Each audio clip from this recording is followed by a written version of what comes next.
Graça e paz, igreja. Para mim é uma satisfação muito grande de ter a oportunidade de voltar aqui no Brasil, apesar de passar uma temporada fora, e estar aqui no púlpito para falar o que Deus quer que nós falamos. Nós fomos para lá, nós não deixamos de anunciar a palavra, de sempre nós estivemos falando do que Deus quer que a gente use, que é transmitir a palavra de Deus, e de por todo mundo pregar o evangelho a toda a criatura. Amém?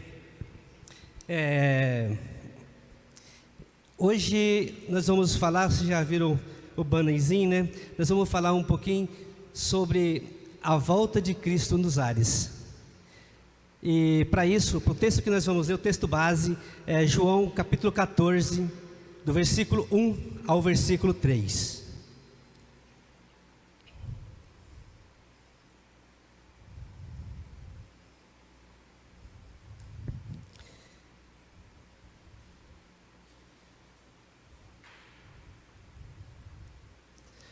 João capítulo 14, de 1 ao versículo 3. Mas antes de falarmos que em relação à vinda de Cristo nos ares, nós devemos saber o porquê que Ele vai vir nos ares. Antes de tudo isso, ali aconteceu o quê? Deus cria o homem, Deus cria todas as coisas, e cria o homem e põe no jardim. E quando Ele cria o homem e põe no jardim, Ele só tinha algo para o homem: viver em afinidade entre o homem e Deus. Aí aquela história, a parte que o homem peca, todos nós sabemos. O homem peca, o homem ele é expulso do jardim. Deus chega a ter: o que vou fazer para que eu consiga trazer o homem de volta para viver uma glória eterna? O homem manda o seu filho ao mundo. Está lá em João capítulo 1, o verbo se torna carne. Aí quando Cristo veio ao mundo, e que para ele volta, ele já veio uma vez na terra, e a segunda vez que ele vai vir não é na terra, é nos ares. E ele vem fazer o quê? Ele vem buscar a sua igreja, buscar os seus escolhidos, as pessoas que estão servindo com integridade ao que Ele pediu e que nós devemos viver, que é o Evangelho da cruz. Mas para ir nesse texto aí, a gente vai ler João capítulo 14, do versículo 1 a 3, ao versículo 3, e que aí é a promessa que Ele está fazendo com a humanidade. Cristo fez várias promessas, e esta é mais uma promessa que tem para ser cumprida. As outras promessas, algumas outras promessas Deus já cumpriu, mas essa que a gente vai falar hoje, que nós vamos aprendermos junto, ainda vai ser cumprida para nossas vidas. Então nós temos que ficar atento no que Deus quer, no que Deus quer que nós façamos, no que quer que a gente faça para alcançar a segunda vinda dele nos ares, não na terra. O versículo 1: não se turbe o coração de vocês, creiam em Deus, creia também em mim. Na casa do meu pai há muitos aposentos ou moradas. Se não fosse assim, eu lhes teria dito: vou preparar-vos lugar. E se eu for e lhes preparar lugar, voltarei e levarei para mim, para onde vocês estejam, aonde eu estiver, ou estejamos com Cristo eternamente. Isso é promessa que Ele nos fez e que vai ser cumprida. Se nós acreditamos na Bíblia, ela vai ser cumprida. Mas para que eu alcance essa promessa, eu tenho que viver o que Ele ensinou. E isso nós vemos que Ele estava falando para quem? Para os seus discípulos. Porque Ele estava prestes a ser crucificado, prestes a ser levado à cruz, para derramar o seu sangue por mim e por você. E o que nós estamos fazendo em favor da sua morte? O que eu estou fazendo em prol da sua morte? Para mim próprio. Aí depois eu ver as pessoas que estão ao meu lado, que eu tenho que também me preocupar. não é só por mim. Nós não devemos ser um crente egoísta, sim um crente que vê o outro lado, ver com amor a outras pessoas, aquelas que não têm Cristo, e até mesmo aquela que tem Cristo, que ela venha firmar e permanecer na palavra. Amém? E se eu vou falar da segunda vida de Cristo, o que é a segunda vida de Cristo? Simplesmente é o arrebatamento de quê? Da igreja. O arrebatamento da igreja. E aí quem é a igreja? A igreja somos nós. E esta igreja que sou eu, essa igreja tem que estar preparada para que eu alcance o objetivo, que é viver uma eternidade com Cristo. É que essa eternidade eu tenha que viver com Ele, não perecendo uma morte eterna com o inimigo, padecendo no lago de fogo que é o inferno. Cristo não quer isso de nós. Cristo quer que nós sejamos libertos pelo seu próprio sangue. Ele fez por mim. O que eu estou fazendo por Ele? Não por Ele em si, mas por mim mesmo, porque a parte dele já foi feita. Depende de mim, de ser resgatado através do teu sangue. Então, arrebatamento, a vida de Cristo que nós temos que ver que o arrebatamento da igreja faz parte da vida de Cristo, nos ares. E aqui nós estamos vendo que no versículo 3, o que ele fala? Que ele se não tivesse aposento, não tivesse lugar, ele iria preparar um lugar. E quando tivesse preparado o lugar, ele voltaria para buscar. Então, buscar se torna um arrebatamento das pessoas da igreja de Cristo. E arrebatamento nada mais é do que retirar a igreja do mundo, levar a igreja para um lugar que foi preparado para viver uma eternidade, uma glória que não é essa glória que a gente vive aqui, que a gente acha bom, mas lá não se compara, porque é uma glória eterna com Cristo, sem dor, sem sofrimento algum. E Cristo não precisaria de sair da sua, vamos dizer, da sua morada, da sua glória, para vir sofrer por nós. Agora nós devemos também nos preocupar de sair do nosso cantinho, da nossa glória, da nossa casa, com o objetivo de levar a palavra a quem há necessidade, porque nós precisamos disso aí. Porque quando o dia que Cristo vier buscar a sua igreja, não o que eu preciso fazer para alcançar a salvação é me entregar a Cristo, mas para que eu ganhe a minha coroa repleta de pedrinhas, eu preciso lutar, eu preciso trabalhar, eu preciso ter a disposição de sair da minha glória, da minha casa, para anunciar o Evangelho, para buscar pessoas para o corpo de Cristo. E nesse estudo que a gente vai falar, que nós vamos nos apresentar, nós vamos falar de 6 itens. O primeiro item: o arrebatamento será um susto. Mas será que o arrebatamento vai ser um susto para quem? Para mim ou para a igreja de Cristo?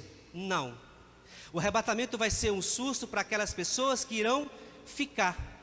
Porque quando Cristo vier buscar a sua igreja, quando os anjos vier com o som de trombeta, através que Deus o mandar, a igreja vai subir. E o susto vai ficar simplesmente para aquelas pessoas que não alcançaram a vida eterna, permaneceram aqui na terra para passar um período de grande tribulação.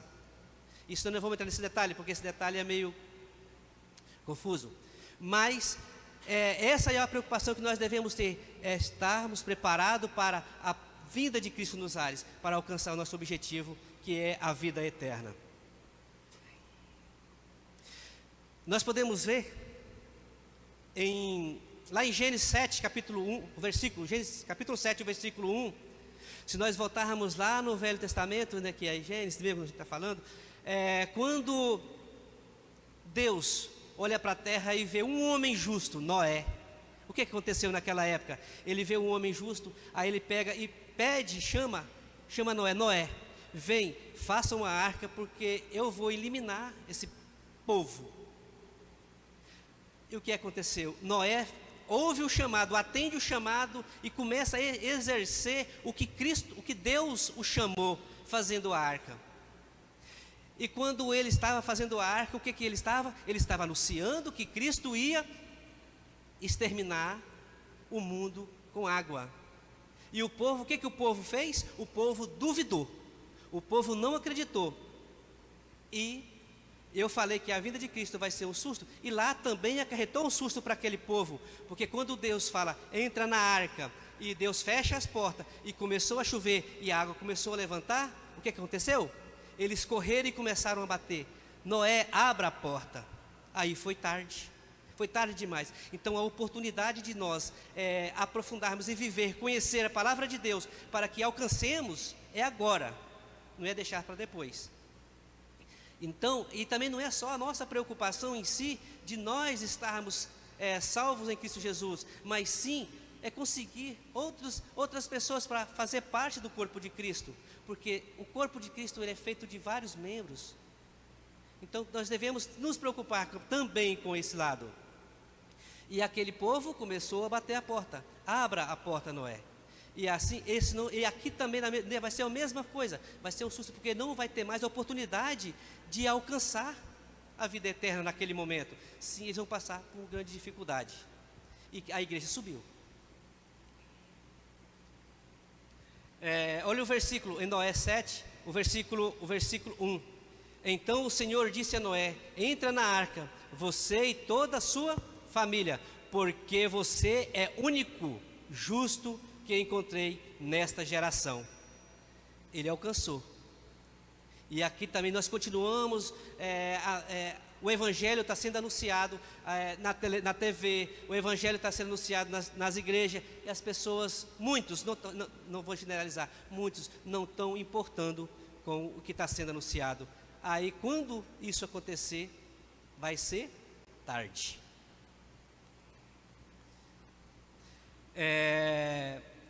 Ponto 2. O arrebatamento será após a ressurreição dos mortos. Ou o apóstolo Paulo fala, aqueles que dormem ou mortos. Tessalonicenses capítulo 4, versículo 16 e versículo 17. Porque o mesmo Senhor descerá do céu com alarido e voz de arcanjo e com a trombeta de Deus, e os que morreram em Cristo ressuscitarão primeiro. Então o arrebatamento será após a ressurreição dos mortos. Então aqueles que morreram em Cristo, é bem entendido, aqueles que morreram em Cristo ressuscitarão primeiro. Aí depois o versículo 17, e depois nós, o que ficarmos vivos, seremos arrebatados juntamente com eles nas nuvens, para encontrar o Senhor nos ares, e assim estaremos para sempre com o Senhor. Vai ser ressuscitado os mortos. Depois os vivos serão arrebatados, e nos ares encontrarão Jesus. É a igreja subindo. E você? E nós? Onde nós estamos? Qual a situação da nossa vida? Nós estamos preparados para isso? Encontrar Jesus nos ares? Estamos preparados para isso? Porque não importa do que as pessoas acham ou que pensam de nós, o importante é que Cristo veio, morreu na cruz para nos libertar, dar a nós a salvação através do seu sangue e tornarmos filhos de Deus. Por quem? Por Jesus Cristo. Eu sempre falo, quando nossos estudos, nossa célula, é Deus, Jesus e o Espírito Santo e eu.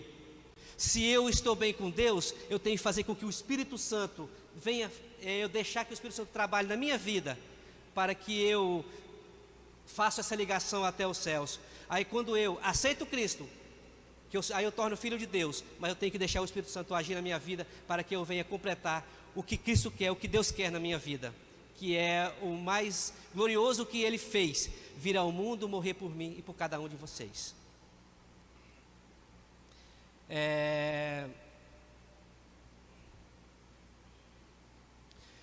3. Há duas ressurreições. Por que duas ressurreições?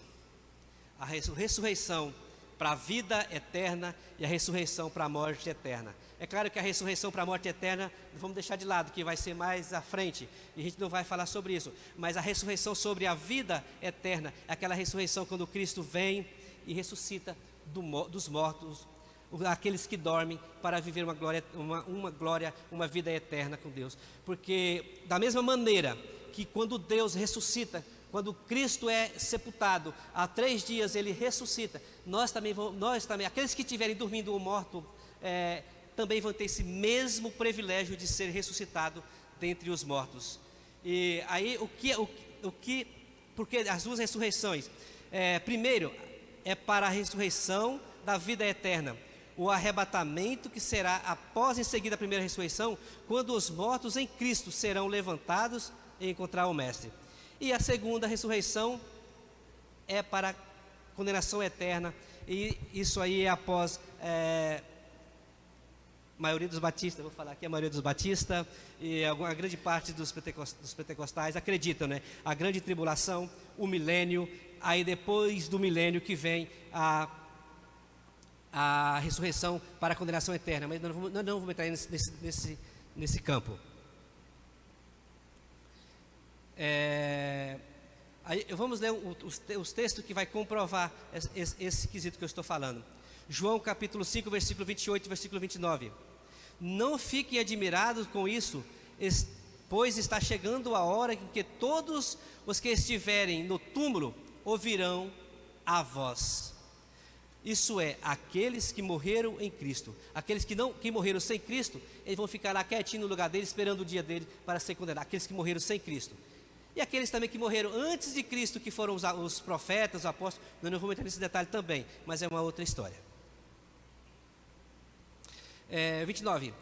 E sairão e os que fizeram a bem ressuscitarão para a vida. Aqueles que fizeram o bem ressuscitarão para a vida. E os que fizeram o mal ressuscitarão para serem condenados. Apesar que não vai ser junto conosco, na primeira ressurreição, aqueles que morreram em Cristo, mas eles vão, que é a segunda ressurreição, é para a sua própria condenação. Amém?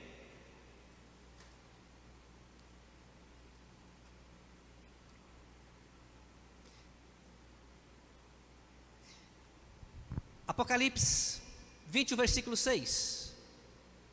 Feliz ou bem-aventurado os santos, os que participam da primeira ressurreição, e a segunda não tem poder sobre eles, e serão sacerdotes de Deus e de Cristo, os que reinarão com ele 1000 anos, por 1000 anos. Esse aqui que é a primeira ressurreição, que vai reinar com Cristo os 1000 anos. Também não vou ter esse detalhe, só essa pinceladinha aqui, que vão reinar com Cristo 1000 anos. E os que na segunda ressurreição não vai fazer parte desse grupo que vai reinar. Embora a ressurreição dos salvos em Cristo seja primeiro do que o arrebatamento, mas será simultâneo, será rápido. Quando ressuscitou um, e o arrebatamento será logo em seguida. Quarto, o arrebatamento será inesperado. Mateus 25 e o capítulo 25, versículo 13. Vigiai, porque não sabeis o dia e nem a hora. A nossa preocupação só é essa: nos preocuparmos com a minha vida, se ela está digna de aceitação aos pés de Cristo. Não preocupando com o dia, com o horário, que venha nós não venhamos preocupar com isso, mas sim que nós venhamos preocupar se eu estou certo que na vinda de Cristo eu vou alcançar o objetivo, a salvação. Essa é a preocupação que devemos ter, e mais nada. Vigiai, porque não sabeis nem o dia e nem a hora. E o arrebatamento será surpreendente, porque a palavra de Deus nos apresenta isso. Ela vai nos surpreender, ela vai vir na hora que nós nos esperamos, na hora que a gente menos espera. Ele desce para buscar a sua igreja. O capítulo 24 de Mateus, versículo 36 nos diz: quando o dia e a hora ninguém sabe, nem os anjos, nem dos céus, nem o Filho, senão somente o Pai. Então por que eu tenho que preocupar com a volta de Cristo em relação a saber data? Eu não preciso preocupar com isso. A minha preocupação, eu volto a dizer, tem que ser se eu estou certo da minha salvação diante de Deus, se eu estou seguindo os passos que Cristo deixou, a cruz.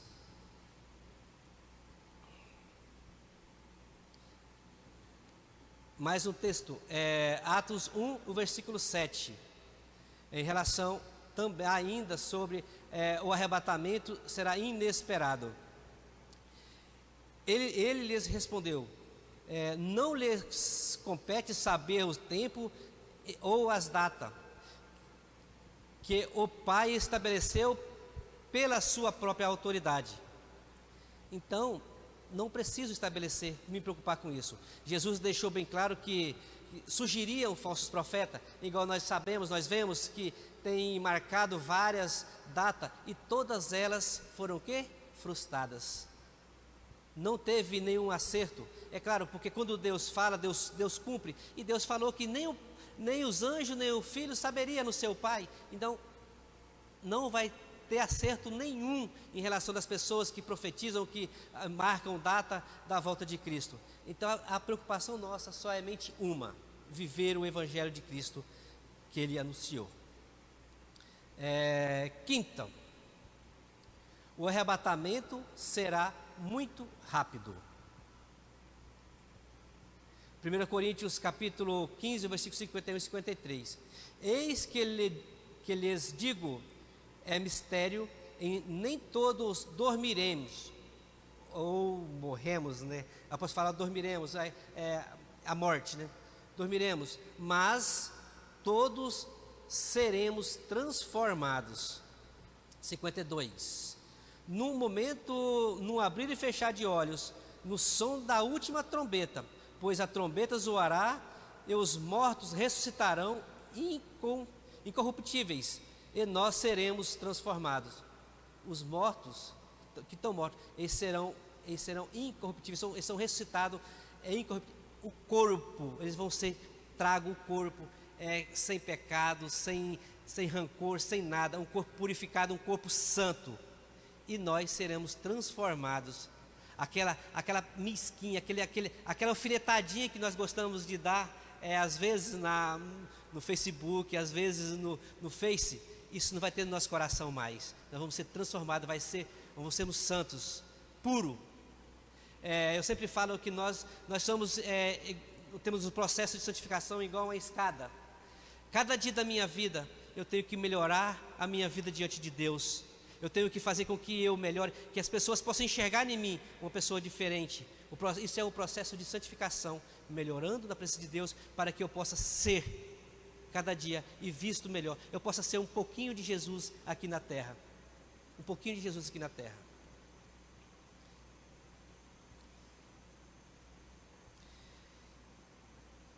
O 52, eu vou repetir novamente. No momento em que abrir e fechar, no momento em que no abrir e fechar de olhos, o som da última trombeta zoará e os mortos ressuscitarão incorruptível, e nós seremos transformados. O 53, pois é necessário que aquilo que é corruptível se revista da incorruptibilidade, aquilo que é mortal se revista da imortalidade.